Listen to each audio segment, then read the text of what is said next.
This is just a sample of the audiobook. To get the complete audiobook, access the link posted in the first comment.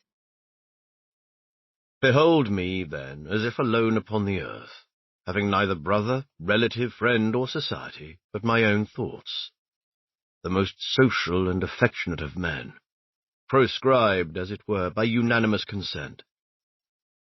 They have sought, in the refinement of their hatred, what would be the most cruel torment to my susceptible soul, and have rent asunder every bond which attached me to them.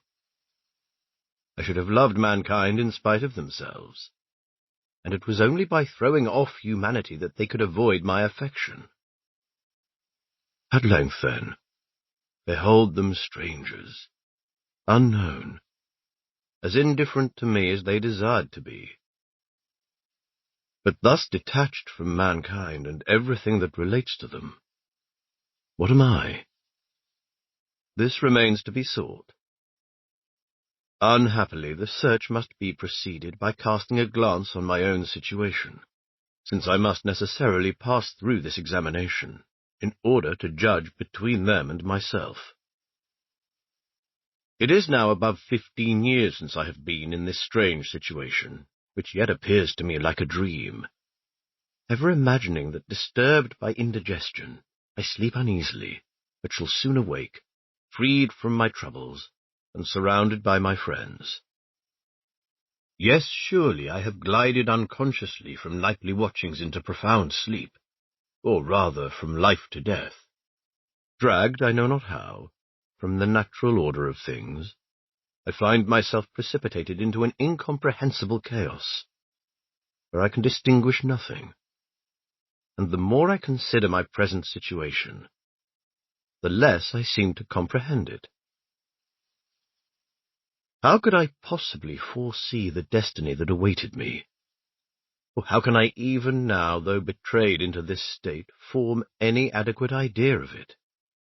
Could I, if in my right senses, suppose that one day the man I was and yet remain should be taken without any kind of doubt for a monster, a poisoner, an assassin, the horror of the human race, the sport of the rabble, my only salutation to be spit upon, and that a whole generation would unanimously amuse themselves in burying me alive?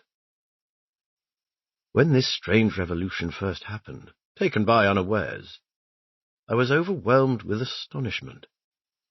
My agitation, my indignation, plunged me into a delirium, which 10 years have scarcely been able to calm. During this interval, falling from error to error, from fault to fault, and folly to folly, I have, by my imprudence, furnished the contrivers of my fate with instruments, which they have artfully employed to fix it without resource. For a long time my struggles were as violent as unavailing, employed without art, dissimulation, or prudence. Warm, open, impatient, and frank in my disposition, every endeavour to disengage myself did but entangle me the more, and give my enemies incessant advantages, which they took care to improve. At length, finding all my efforts useless, all my uneasiness vain, I adopted the only means that remained, which was to submit without murmuring to my fate, and found an indemnification for my misfortunes by the tranquillity which this resignation procured me, and which could not be allied with the continual struggle of a painful and ineffectual resistance. Another circumstance has contributed to this tranquillity. In the eagerness of their malice, my persecutors had omitted one thing highly necessary to the accomplishment of their designs. This was, to portion out the effects of their malice in such a manner that they might maintain and renew my sorrows by successive oppressions.